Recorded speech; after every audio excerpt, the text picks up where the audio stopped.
continue rural development. In today's class, we are going to see emerging alternate marketing channels.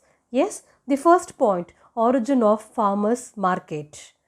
Yes, farmers can increase their income if they directly sell their produce to consumers. Yes, so farmers they can increase their income. How they can increase their income? Once if they sell their products directly to the consumer.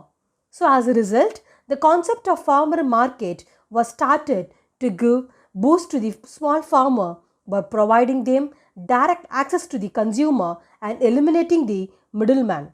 So, because of farmer market was started, it gave boost to the small farmer. How?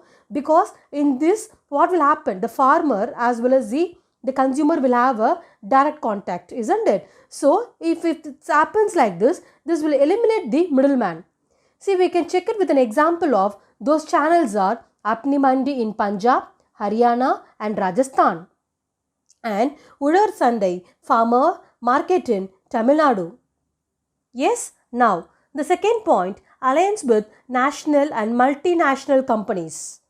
Several national and multinational fast food chains are increasingly entering into contract or alliance with farmer. So how they will be doing it? They encourage the farmer to cultivate farm products like vegetables, fruits, etc. of the desired quality, and they provide them with not only seeds and other inputs but also assure procurement of the product at pre-desired prices.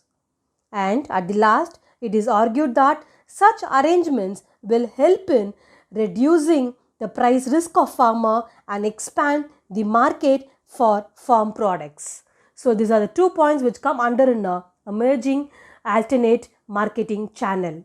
Yes, now let's move on to the other one. Diversification of agricultural activity. In the diversification of agricultural activity, there are reasons for diversification, benefits of diversification and types of diversification. Now let's discuss what is meant by reasons for diversification. Agriculture plays a very important role in the economic development. Yes, of course, agriculture will play an important role for the economic development. The vast majority of rural people work on land and there is a greater risk in depending only on agriculture. So I have said you already, in India, the most of the population, the main livelihood is agriculture. So the vast majority of the rural people, they works on land and there is a great risk in depending only on agriculture. So the need for diversification arises because there is a greater risk in depending exclusively on farming for livelihood. So there are few risks which it happens because there is a greater risk in depending only on agriculture for their livelihood. Second, to productive, sustainable livelihood options to rural people. Yes, so these are those things which come under reasons for diversification. Now, benefits of diversification. Much of the agricultural employment activity are concentrated in the Kharif season and during the Rabi season. It becomes difficult to find gainful employment in the areas where there are inadequate irrigation facilities. So, diversification into other sector is essential. So, in this, most of the agriculture employment activity will be concentrated in the Kharif season. So, during Rabi season, it becomes difficult to find out gainful employment in the rural area, especially for the farming activity. So, for that, we need some kind of diversification into other sector is essential. Now, benefits of diversification to provide supplementary gainful employment. Next, and to enable them to earn higher levels of income. Third, to enable rural people to overcome poverty and other troubles. So, at the time of Rabi season, the people they have to go for the other activity.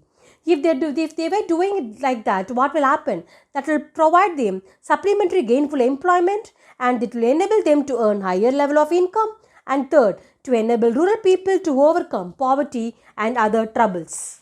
Yes, so these are the reasons why, these are the benefits of diversification. Now, types of diversification. Diversification of crop production, change in cropping pattern. Second, diversification of productive activity, shift of workforce from the agriculture to the other allied activity and non-agricultural sector. So these are the types of diversification. One, diversification of crop production, that is changing the cropping pattern. Second, diversification of productive activities. Yes, now let's see diversification of crop production. Yes.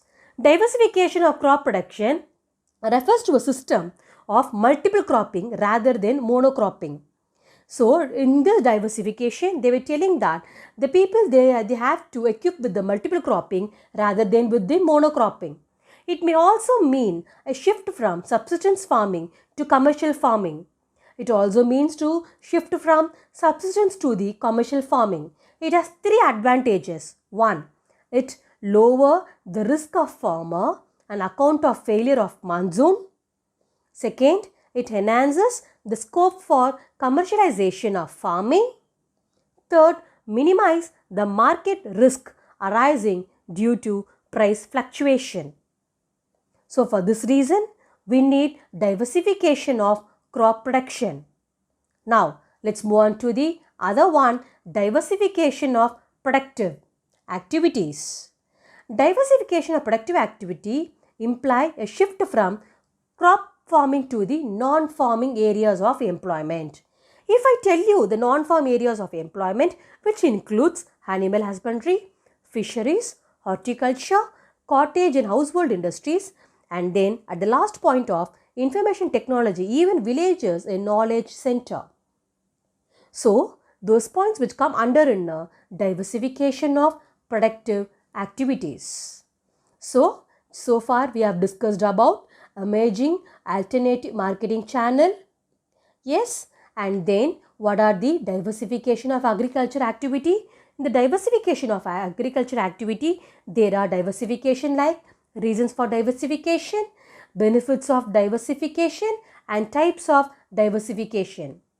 In the types of diversification, there are diversification of crop production and diversification of productive activities.